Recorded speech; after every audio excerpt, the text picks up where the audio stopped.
Hi, well this one just joins on from the last two videos, one showing how to draw a proportion map of the body, and the other one we've just made this little dude looking at how different ways we can make clay. Sorry little dude, you're getting squashed.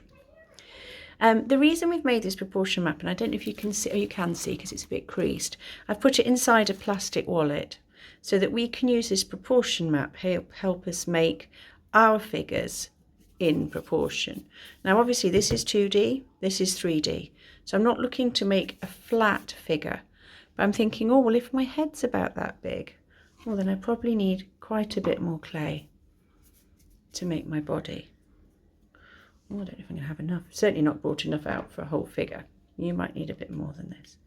And to start off with, I'm not going to stick them together. I'm just going to roughly make those shapes out of the sort, oh that is quite a lot now, out of sort of the right amount of clay. And can you see how the way I know if I'm doing it right or not is I'm holding it against the sheet and testing it. So there's a sort of rough body shape. Oh, I'm quite happy with that now, because by the time I've made it round or given him some clothes, that might be all right. Then maybe this bit I took off is going to work quite well for the hips. Made a ball, and then I'm going to start squashing it to get that sort of rectangular hip shape. Yeah, I'm quite happy with that. Same with the arms and legs. Roll out little sausages. We've been doing this with Play-Doh since years, haven't we? Roll it between the palms of your hand. If it's a bit dry, a little bit water, roll it again. It'll get all sticky again. That's a little bit long, so I'm going to adjust it and take a bit off the end. I want his arm to be getting bigger at the top and smaller at the bottom. And actually, I'm flattening the top a bit there because I'm already thinking about how I'm going to join that there.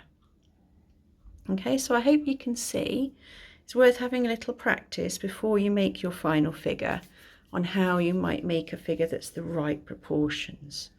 Checking each part, taking off the excess, and getting ready to join. Then when you think you're happy and you're ready to join your figure, you've really got to think about how you're going to pose him. So I might pose my figure sitting down. I don't really want him flat like that, so I might join him where the body, doing that scratching again, dipping this thing in the water, making it nice and slippy and sticky. Same on his body. I might think, well, when I'm sitting down, I know my body leans forwards. Maybe I'm leaning forwards, so I can start posing those limbs. Now they're the right size, I'm not going to put my person together like he's a robot. I'm going to think, oh, maybe he's forward and maybe his arm is reaching over. So I didn't slip that, you noticed, didn't I? There we go. Scoring and water. Okay, making sure you've got a good mushy join there so the clay all sticks. Okay, so maybe his arm's going to be reaching right in front of him.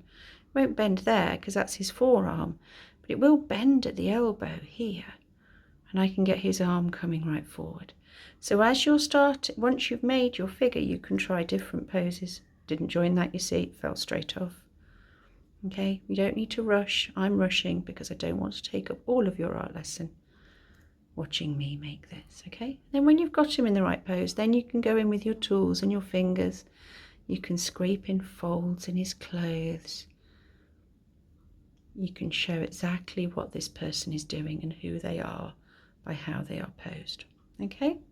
So that's how to build your figure in proportion using your map. I hope you have a great time making your sculptures. Thank you.